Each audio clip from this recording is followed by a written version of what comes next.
দুঃসাহসিক ডাকাতি এক স্বর্ণ ব্যবসায়ীর বাড়িতে। ঘটনায় আতঙ্ক ছড়িয়েছে উত্তর দিনাজপুর জেলার ডালখোলা থানার সূর্যাপুর ২ নম্বর পঞ্চায়েতের লালগঞ্জ এলাকায়। সোমবার গভীর রাতে এলাকার বাসিন্দা স্বর্ণ ব্যবসায়ী লালবাবু কর্মকারের বাড়িতে হামলা চালায় ২০ জনের সশস্ত্র এক ডাকাত দল। এদিন রাত 11:30 নাগাদ শৌচকর্ম করতে গেলে বাড়ির ছাদে সন্দেহভাজন কয়েকজনকে দেখতে পান। দ্রুত দরজা বন্ধ করে ভেতরে ঢুকতে গেলে অতর্কিতেই তাদের ওপর হামলা চালায় দুষ্কৃতীরা। লাঠি সোটা দিয়ে বাড়ির লোকেদের মারধর করবার পর ভেতরে এসে পড়ে। আগ্নেয়াস্ত্র দিয়ে ভয় দেখিয়ে অবাধে লুটপাট চালায় তারা। লুট হয়েছে নগদ টাকা, 4 কেজি সোনার উপর অলংকার। দুষ্কৃতীদের সকলেরই মুখ ঢাকা ছিল, তারা হিন্দিতেই মূলত কথাবার্তা বলছিল। দুষ্কৃতীদের মারধরের চোটে জখম হয়েছে পরিবারের কয়েকজন। ঘটনার জেরে আতঙ্কগ্রস্ত হয়ে পড়েছে পরিবারের সদস্যরা। পেশাব করতে মোটামুটি 11:30টায় পেশাব করে আমরা যখন উঠানে আসছি, নজরটা চলে গেল পশ্চিম দিকে ছাতের উপরে। ওখানে দেখছি লোক। তখন আমার রাজকুমারের মাকে হাত ধরে টানে নিয়ে গেছিলাম ওই দরজাটা বন্ধ করার জন্য। যখন দরজাটা বন্ধ করতে গেছি, তখন মানে ওই ডাকাতগুলো দুটো গেট খুলে হর করে মানে ঢুকে গেল। আর আমরা দরজাটা সামলাতে পারলাম না। তখন লাঠি ছাড়ে চলে যাচ্ছে, মারধর করেছে। দেখেন না, এগুলো মারেছে, এখানে মারেছে, পিঠের দিকে মারেছে, লাঠি দিয়ে, দিয়ে ঘোষা দিয়ে।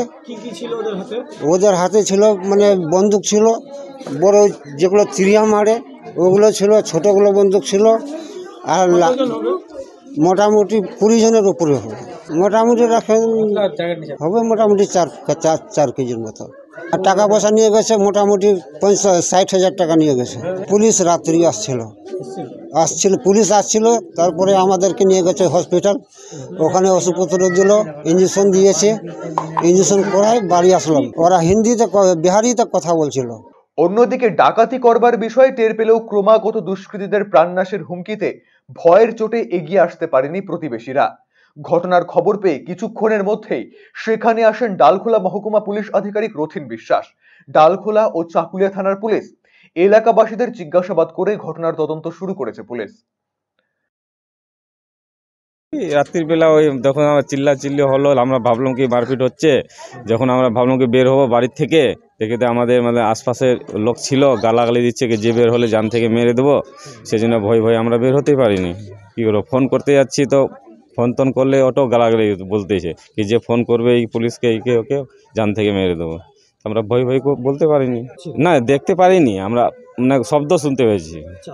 আওয়াজ শুনতে পেয়েছি। কিভাবে বলবো, কার উপরে সন্দেহ করবো? হ্যাঁ, সন্দেহ সেটা তো বলতে পারবো না, কারো কে আছে না আছে সেটা কিভাবে বলতে পারবো? তো তখন ধরা না গেলে তো বলা যাবে না। হ্যাঁ, পুলিশ আসছিল, ফোন করলাম, ফোনের পরে মানে 10-15 মিনিট পরে পুলিশ চলে আসলো। ওরা বের হওয়ার পরেই পুলিশ চলে আসলো 10-15 মিনিট পরে। দেখো, পুলিশ সবসময় বলেছি ছানবিন করতেছে, যতটা পাবে করবে। সম্প্রতি রসাখোয়ার শিলিগুড়ি মোড়ে এক ডাকাতির ঘটনা ঘটে।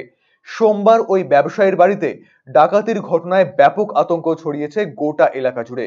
এলাকাটি থেকে থানা অনেকটা দূরে হওয়ায় বাসিন্দাদের নিরাপত্তা প্রদানে এলাকায় পুলিশ ক্যাম্প স্থাপনের দাবি জানিয়েছে স্থানীয় বাসিন্দারা।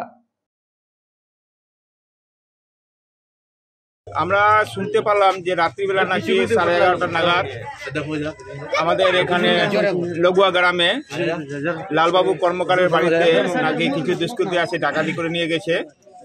তাই আমাদের এখানকার যে আমরা জনসাধারণ আছি, পাবলিক আছি, আমরা খুব একটা আতঙ্কিত আছি। আর 2 মাস আগে আমাদের লালগঞ্জ সাঁতরা গ্রামে ডাকাতি হয়েছিল। সপ্তাহখানি আগে রাসাখোয়া শিলিগুড়ি মোড়ে ডাকাতি হয়েছে। ইদানিং আগামীকাল রাত্রিবেলা আমাদের এখানে আবার ডাকাতি হলো। তো এই জন্য আমরা এখানে সবাই আতঙ্কিত আছি। আমরা প্রশাসনের কাছে একটা দাবি করছি যে আমাদের এখানে একটা পুলিশ ক্যাম্প যেন হয়, আমরা যেন সুরক্ষিত জন্য তাদের কাছে একটা প্রশাসনের কাছে দাবি করছি। ব্যুরো রিপোর্ট, RCTV সংবাদ।